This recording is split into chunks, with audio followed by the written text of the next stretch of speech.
মই ইয়াক কৰিম এতে sell out of the money, কিন্তু ইয়াকো আউট অফ দ্য কৰিব লাগিল। কিন্তু মাৰ্কেট যিহেতু আজি মানে অলপ অলপকৈ ওপৰত যাই আছে, মোৰ এইটো লোভটো বেছি আছে, ইক মানে চেল কৰিব, ইক in the out of the money কৰি দিব। সেইকাৰণে মই ইয়াক out of the in the money হ'লেও মই ইয়াকহে চেল কৰিছোঁ। কিন্তু নতুন বায়াৰে আউট অফ দ্য মানিহে কৰিব লাগে, তেতিয়া লাভটো কম হ'ব। মই যেনিবা লাভটো অলপমান বেছিকৈ বিচাৰিছোঁ কাৰণে মই 100 পইণ্টৰ এটা মই চেল কৰি দিছোঁ।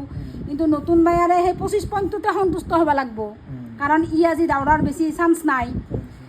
ইয়াৰ কাৰণে আৰু মই এটা বাই কৰিব লাগিল না। ইক মই চেল কৰিম বুলি ভাবি লৈছোঁ, প্ৰথমতে মই চেল কৰিব নোৱাৰা, প্ৰথমতে এটা বাই কৰি ল'ব লাগিব। প্ৰথমতে বাই কৰি ল'লোঁ ইলাক, আৰু তাৰপিছত ইয়াক চেল কৰি দিলোঁ। আমি দুটা চেল কৰিলোঁ, মই 2 ঠাইত মই লাভ কৰিম, 2 ঠাইত লাভ কৰিম। কিন্তু মোৰ মাত্ৰ 1.5 লাখ টকাহে লাগিল, 1,46,000 লাগিল। আৰু এই বস্তুটোক কয় কি শ্বৰ্ট ষ্ট্ৰেডল।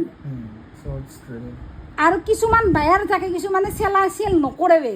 সি কি কৰিব, দুফালে বাই কৰি থ'ব, ইফালেও বাই কৰিব এটা অপশ্যনৰ, ইফালেও বাই কৰিব, কলো বাই কৰিব, পুতো বাই কৰিব।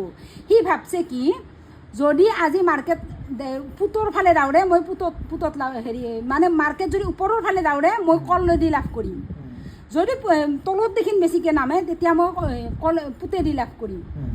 কিন্তু মাৰ্কেটটো নাদাউৰিবও পাৰে কহয়ো, কিন্তু নাদাউৰিলে তাত দৌফালে 0 হ'ব, যিহেতু সিয়াৰ দৌফালে লোকচান হ'ব। সেইকাৰণে সেনেকৈ তাৰপিছত মই ভাবিলোঁ কি, আজি মই বায়াৰ যিহেতু নহয়, মই চেলাৰ, গতিকে মই চেল কৰিলোঁ। এতিয়া আহিল এক্সিট সময়। মাৰ্কেট মই এই এক্সিট 0 হোৱাৰ কাৰণে মই নাচাই পেলাই মই 2টা বজাত 0 নহ'লেও মই মাৰ্কেট চাই পেলাই মই একবাৰে এক্সিট হ'ম এটা। মাৰ্কেট যাই যেতিয়া এটা ৰেঞ্জ পাব, মই ভাবি ল'লোঁ মাৰ্কেট দাউৰিব আজি, বা ওপৰত যাব, অলপ হ'লেও ওপৰত যাব। তেতিয়া মোৰ যোনটো অপশ্যনে মানে মোক লোকচান দিয়াৰ চান্স বেছি থাকে, মই সেইটোৰ পৰা এক্সিট হ'ম।